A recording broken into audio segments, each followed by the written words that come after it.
تو سورہ فاتحہ پڑھنی ہے، سورہ فاتحہ کے بعد کوئی سورت ملانی ہے۔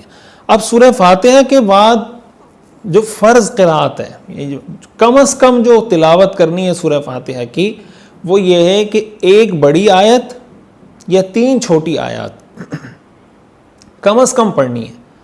اس کا مطلب یہ ہے کہ اگر ایک بڑی آیت بھی کسی نے نہیں پڑھی یا 3 چھوٹی آیات بھی کم از کم نہ پڑھی کسی نے، فرض جب تلاوت کر رہا تھا سورہ فاتحہ پڑھی اور مثال کے طور پر ایک چھوٹی آیت پڑھ لی یا 2 چھوٹی آیات پڑھ لی، تو ایسی صورت میں اس کی نماز نہیں ہوگی، اس کو نماز دہرانی ہوگی۔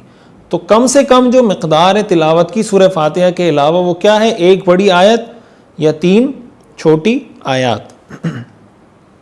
اب اس کا سٹینڈرڈ کیا ہوگا، اس کا معیار کیا ہوگا کہ بڑی آیت کس کو کہیں گے، چھوٹی آیت کس کو کہیں گے؟ تو بڑی آیت یا آپ اس کو یہ کہہ لیں کہ فرض قرات کا جو ادنا سے ادنا کم سے کم درجہ ہے وہ یہ ہے کہ 30 حروف اس میں ادا ہو جائیں۔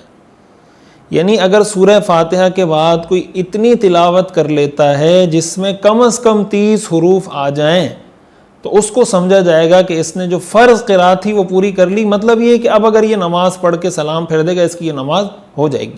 لیکن اگر کسی نے سورہ فاتحہ کے بعد اتنی تلاوت کی جس میں 30 حروف بھی اس نے پورے نہیں پڑھے تو اب اس کا یہ فرض قرات بھی پوری نہیں ہو رہی، لہٰذا اس کی نماز بھی نہیں ہوگی۔ تو یہ بات سمجھ لینی چاہیے۔